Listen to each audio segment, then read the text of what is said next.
everyone, welcome to our channel. I'm Mahshid. And I'm Fatima, and today we're going to talk about something very useful in English.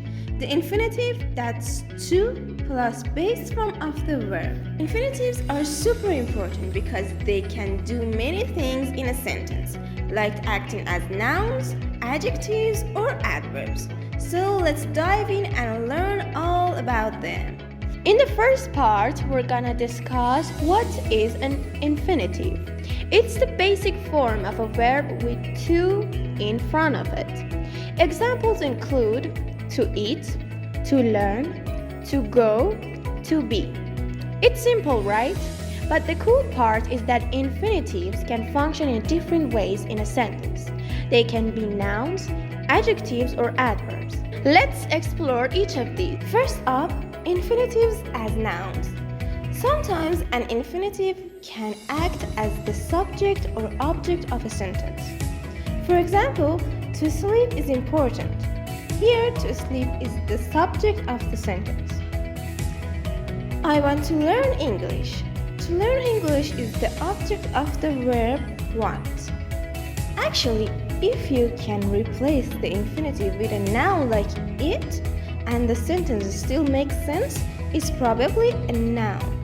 Let's talk about infinitives as adjectives.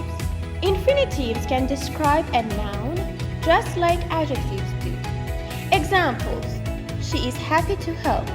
To help describes what makes her happy. It's difficult to learn English. To learn explains what is difficult.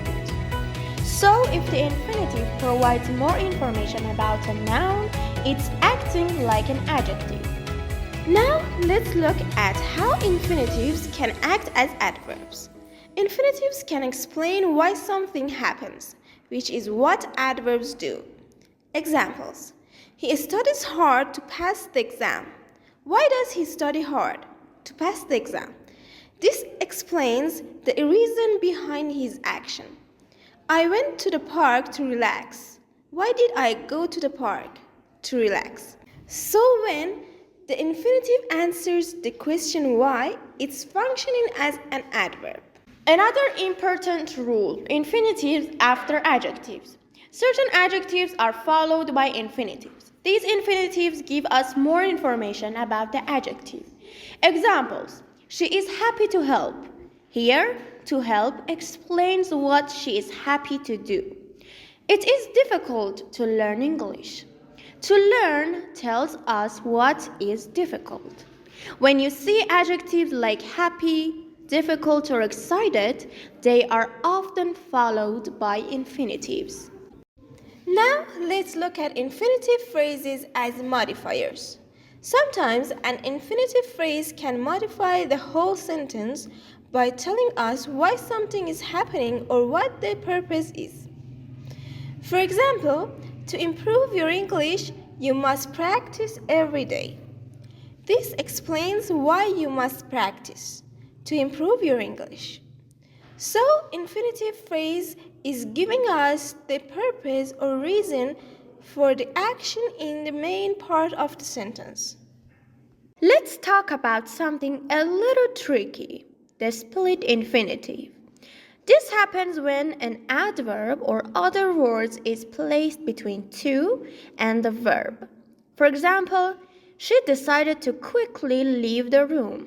In the past, people thought this was wrong, but now it's perfectly fine in modern English.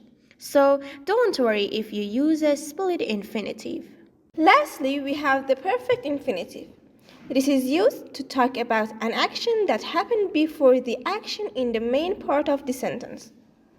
Example: she seems to have forgotten my name. Here, the action of forgetting happened in the past, but the effect is still felt now. The perfect infinitive is formed with to, have, plus past participle. Now it's your turn. Try to make one sentence where each use of the infinitive, noun, adjective, and adverb, and write it in the comments. And don't forget to like, subscribe, and follow us for more fun and easy English lessons. So see you next time.